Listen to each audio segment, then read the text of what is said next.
Alright, this video is for anyone, I guess, new that is doing this. I know there's tons of, um, things on the forums and stuff of how to do this, but since I'm doing this with masking tape and laser cutting it out, maybe someone has a Cricut or whatnot. Um, so that's what this video is for, is to kind of show how I do the masking. I am using Vallejo liquid mask. I have cut all of these out with my laser cutter and applied them in the respective locations. This stuff dries so quick, so it's very you gotta work quick with it, especially with your masking like this, because it creates this film, right? And if you like make a big mess over the stencil, the mask, then it'll dry around this all in one piece. So when you go to pull the masking tape up, you just lift up all of your masking fluid. So you got to go pretty quick. I do have water as your best friend with this stuff, because you will destroy your brushes. There's all kinds of goop on here before I realized how quickly it dried. So you will see me constantly dip into the water and clean my brush as I do this. That way I can extend the life of the brush. My recommendation is to use cheap brushes that you don't care about. Like these here, I do not use for this. This is paint only. These are some cheap brush that I got from Walmart or something like that. So, but still, there are ways to prolong the life by dipping in water very regularly. So, without further ado, I'm going to go ahead and start. And I'm going to start in this corner. These corners here don't seem to have very much of a pattern or style, so I'm peeling the tape up a little bit just to give me some room, and I'm just going to wing it, which I'm actually going to do those afterwards. So I'm going to get that on real quick. It doesn't take a lot. Immediately put my brush in water, and I'm peeling that off.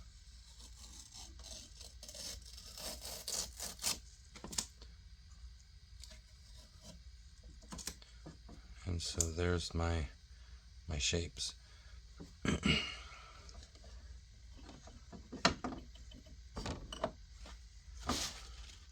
Rinsing my brush, drying it, and then going back to the mask.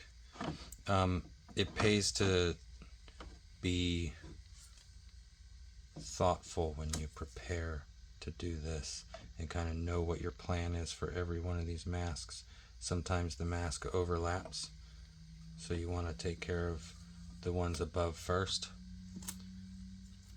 Like this one here pulled up when I was peeling this one up because I really didn't think about it.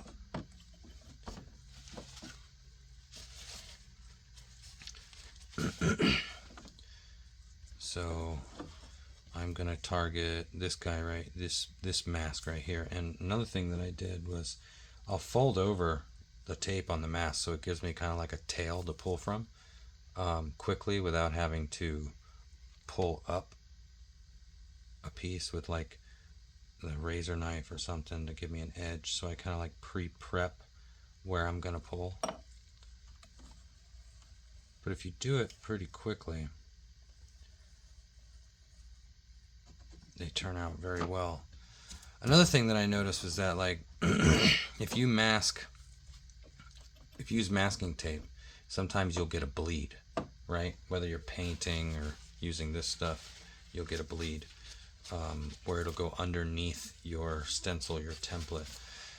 I found that if you just take the time and you press this edge all the way around really good, and I mean just press down, you won't give it enough time to bleed while you're doing this.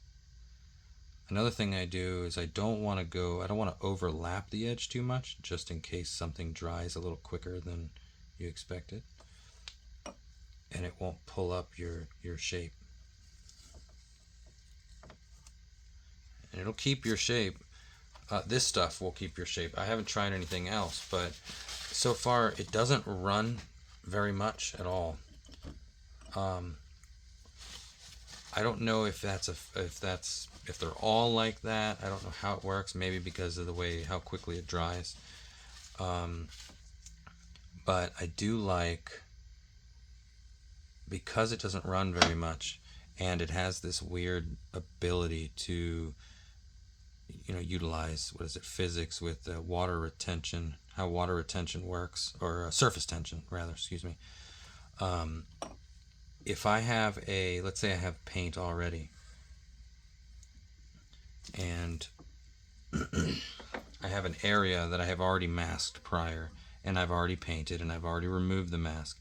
If you go to refill in something that was previously masked, it actually fills it in right up to the edge of the paint really well. So I can almost just take a dot of this liquid mask and just tap it, and it'll flow right over to the very edge of whatever I had masked prior. Occasionally I may have to do a little work on it to like make sure it gets all the edges, but generally it does very well. See right there, I didn't get it cleaned up in time, so I got a glob of that mask. If you have kids, sometime in their life they probably got lice. I have 4 girls, and they always tend to find a way somehow to get it, especially at the beginning of the school year. So we have a plethora of these knit combs, which is designed to pull little globs, little dots out of people's hair, knits. This works really well. I'm sure you can get these at Walmart, Walgreens, CVS, anything like that. But I've noticed that this actually helps me clean my brushes. It cleans out all of the little globs. And this is just a way to prolong the life of a cheap brush, using it for this liquid mask stuff. I would not use that on my high quality brushes at all, but it definitely helps prolong the life of a cheap brush. And being a cheap brush, you can, there's inexpensive, you just go buy another one. But when you have this much masking to do, you try to prolong the life of your brush, or else you'll just be buying sets constantly. So just basically working quick, little at a time. I have a break right here. I'm gonna have to pull that out with an X-Acto knife. And that is going to be fun. In these bumps, try not to let it pull up, because that is not fun. Because if it does have a lot of pulling, it will end up running. I mean, it is a liquid, so.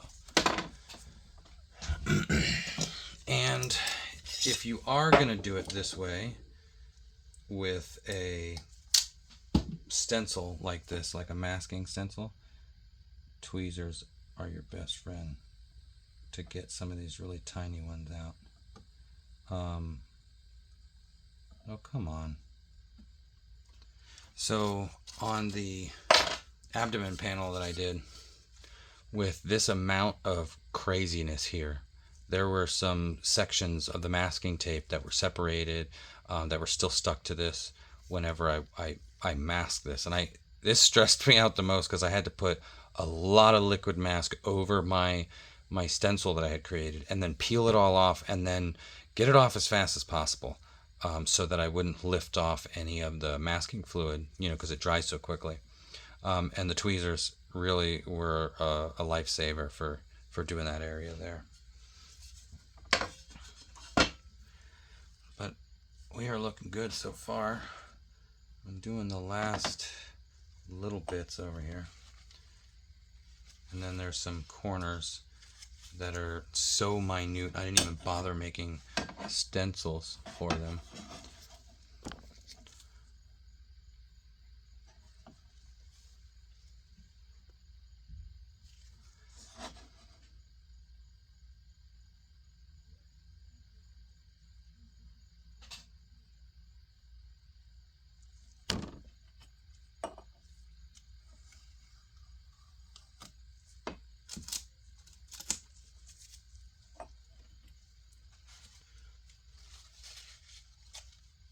It goes pretty quick. I do like the fact that, I mean, masking tape is not, well, I mean, masking tape can actually be quite expensive, but you know, you buy one roll and it lasts you the whole project making these little stencils.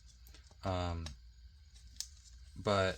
I did not like the whole transfer paper thing and trying to, you gotta transfer it on, then you gotta, you know, all this precision, and I've got a machine here that does the precision. That's why I did it this way. But like I said, I'm sure if you were to go with a vinyl shop, I think it was Short Fuse that said something that he's made himself little templates,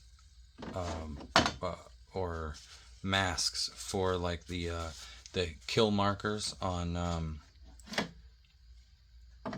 the helmet. And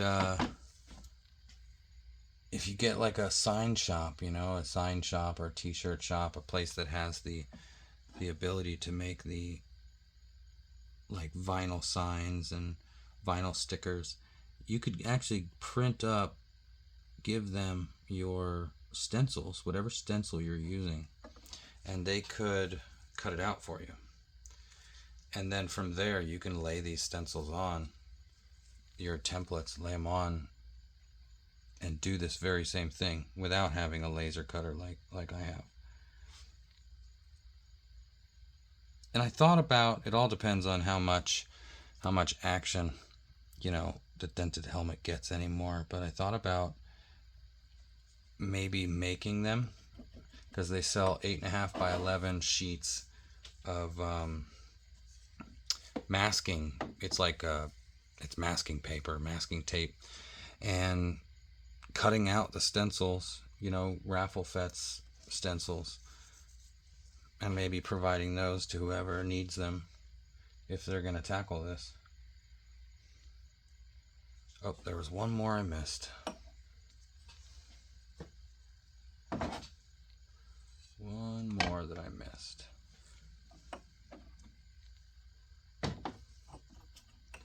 Which is right on the tip. At least I saw it on the stencil, so I'm just going to go for it. But it's somewhere right there.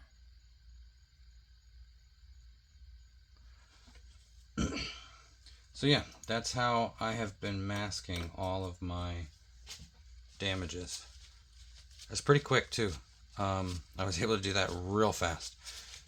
Obviously, the work entailed, you know, cutting it out of the laser was there as well, but it wasn't anywhere near as bad as the transfer paper. But all right, that's all I have for that. Thanks.